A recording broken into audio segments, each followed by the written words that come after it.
အခုက New Hampshire ရဲ့ Lincoln မြို့ကိုရောက်နေတာပါဒီမြို့လေးနားက Franconia Notch State Park မှာရှိတဲ့ The Flume Gorge ကို hike သွားလုပ်မှာပါဒီနေရာလေးက New Hampshire ရောက်ရင်မသွားမဖြစ်သွားတဲ့နေရာလေးဆိုလဲမမှားပါဘူးဒီနေ့ hiking လုပ်ပါမယ်ဆိုမှမိုးတွေကတဲတဲမဲမဲကိုရွာချနေတာဒါပေမဲ့လည်းမိုးရွာထဲမှာပဲဆက်ပြီး hiking လုပ်ခဲ့ပါတယ်ဘာလို့မသွားမဖြစ်သွားတင်လဲဆိုတာဗီဒီယိုလေးကိုအဆုံးထိကြည့်လိုက်ရင်သိသွားမှာပါကားပါကင်မှာကားထားခဲ့ပြီးတော့ visitor center ကိုသွားပါတယ်အထဲမှာမိုးကအင်ဂျီမပါတဲ့သူတွေအတွက်မိုးကအင်ဂျီတွေရောင်းပါတယ်အထဲက gift shop မှာဝယ်ဝေးလို့ရပါတယ်ဒီနေရာကနေစပြီး hiking လုပ်ပါတယ်ဒီ trail လေးကအသွားပြန်ကို2မိုင်ကျော်လောက်ရှိပြီးတော့စုပေါင်း2နာရီဝန်းကျင်လောက်ကြာပါတယ်လမ်းလေးကဒီလိုကြောက်ခဲလမ်းတွေရှိသလိုတောင်တက်တောင်ဆင်းနဲ့လေကတစ်တွေတက်ရတဲ့နေရာတွေလည်းရှိပါတယ်ရှေ့ဆက်သွားတော့တန်300ရှိတဲ့တောက်တုံးအကြီးကြီး glacial boulder ကိုတွေ့ပါတယ်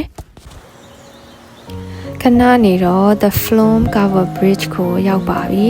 ဒီတရားလေးကတစ်သားတွေနဲ့ပဲစောက်ထားပြီးတော့သူ့ကိုနောက်ခံထားပြီးတော့တပုံရရင်အရန်လှပါတယ်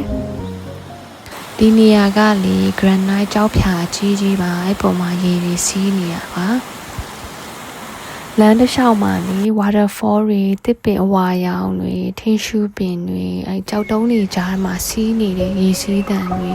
မိုးရွာတန်တွေနဲ့တကယ်သဘာဝရှုခင်းအပြည့်နဲ့အရန်လှပါတယ်ဒီကနေလှမ်းတွေ့ရတဲ့ view point ရလေအာဗာတာရုပ်ရှင်နဲ့ရောက်သွားသလိုပဲဒီ view point ကိုလေကိုယ်တိုင်ရောက်နေရတဲ့ feeling ရအရန်မိုက်တယ်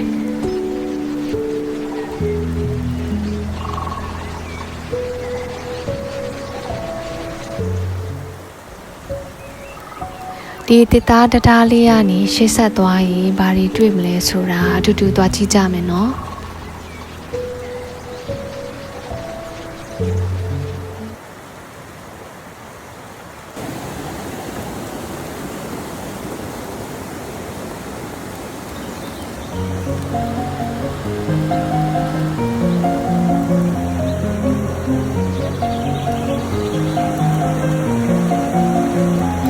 ပြီးတော့အခုရောက်နေတဲ့နေရာက The Flume Gorge လို့ခေါ်တယ်ဒီနေရာလေးက hiking တစ်ခုလုံးရဲ့အရင်နာမည်ကြီးတဲ့နေရာတစ်ခုပါ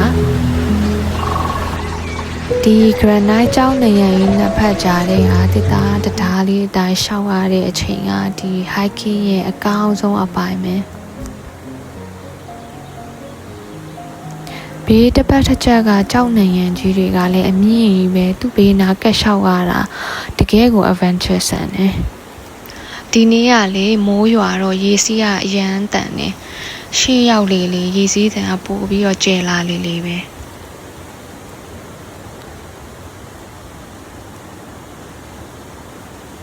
ဒီလေကားလေးအတိုင်းအပေါ်တက်သွားရင်ဒီရေတံခွန်ကြီးကိုတွေ့ပါတယ်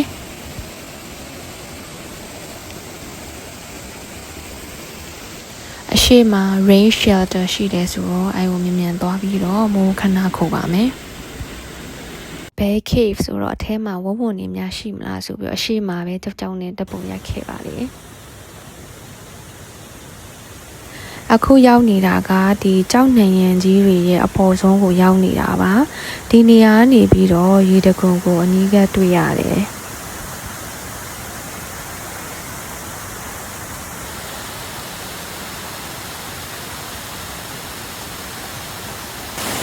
ဒီရေတံခွန်ကို Avalanche Fall လို့ခေါ်တယ်သူ့ရဲ့ရေတံကတော်တော်ကိုကျဲတာဒီရေတံခွန်ကကြားတဲ့ရေတွေကကြောက်နိုင်ငံနှစ်ခုကြားတဲ့ကိုစီးသွားတာပေါ့နော်ဤတော့အဓိကလာချင်တာဒီနေရာပေါ့နော်အခုကမိုးရေတွေကလည်းတကူလုံးရွှဲနေပြီအေးရလည်းတော်တော်ကိုအေးနေပြီဆိုတော့ရှေ့ဆက်မသွားတော့ပဲဒီနေရာပဲပြန်လှည့်ခဲ့တယ်ပေါ့နော်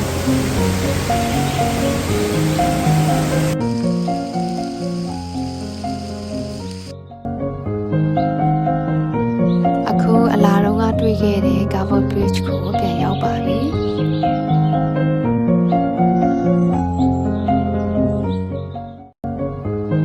ဒီတရားကနေအပြင်ကိုလှမ်းကြည့်ရင်အရန်ကိုတာရပါတယ်။ဤ တို့ရဲ့ hiking vlog တွေကတော့ဒီလောက်ပါပဲเนาะ